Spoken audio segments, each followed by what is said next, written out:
But I think our country, from an economic standpoint, will end up being stronger than ever. We have tremendous stimulus. We have tremendous stimulus plans. We have things in the works that are going to really, I think, fire the country. I think that what's going to happen is we're going to have a big bounce rather than a small bounce. Well, that is certainly the hope. And let's bring in Karl Rove, former senior advisor to and deputy chief of staff to President George W. Bush, Fox News contributor, outstanding columnist with the Wall Street Journal. So, Karl, I know what the president wants, but how much is riding on how we come back and when we come back? Well, I think a lot rides on it. It's not a simple equation, though. It's not like, okay, how quickly do we get back and how big do we get back? To some degree, people understand we're in a very bad situation economically because of a virus. So they're going to be looking at what the president is attempting to do, and they're not going to hold him. You know, it's not like we got to return to yesterday today, but they want to know that we're moving in the right direction, and it's going to have a huge impact on the fall election. Presidents who are in recessions tend to lose. Presidents who are not in recessions tend to win. And but we've never been in a circumstance like this where the country has suffered economic contraction because of a virus this close to a presidential election. Yeah, he has about 7 more months to hopefully turn this economy around. Is that enough time?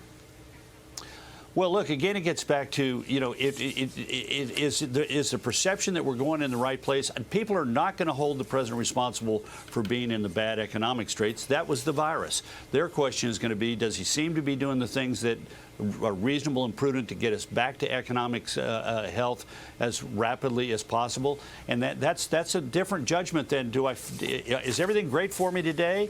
Maybe it's not great, but I know the president's doing the right thing and we're moving in the right direction as a country.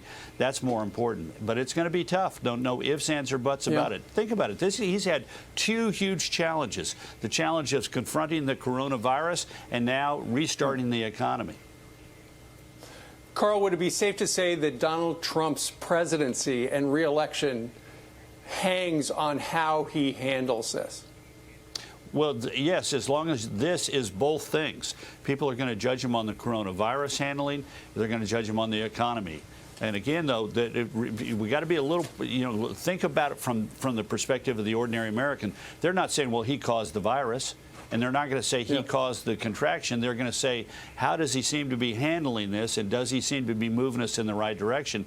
The good news for him is that his critics on the other side, Vice President Biden is not a particularly effective critic on the coronavirus, and he's got a lot of weaknesses in both how he approaches the issue and in his own record. I mean, remember, it is the Obama-Biden administration that failed for reasons that I find completely inexplicable, failed to replenish the national strategic stockpile of masks and protective gear for our first responders and hospital workers when they ran it down in a previous challenge to the country. When those stocks were reduced, they didn't rebuild them, which is why part of the problem that we have today in providing the equipment for our first responders, our hospital personnel, our medical professionals, the personal protective equipment and the masks and so forth, because the stockpiles that we had for exactly this kind of a moment were run down previously.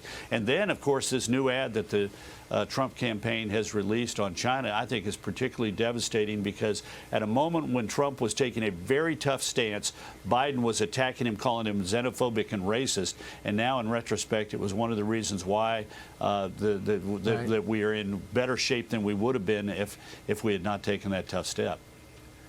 Absolutely. It's going to be interesting because Joe Biden seems to be a big fan of China, and he's caught on tape many times doing that. I don't know if that's going to work on his behalf. Karl Rove, thanks so much. Thank you, Karl.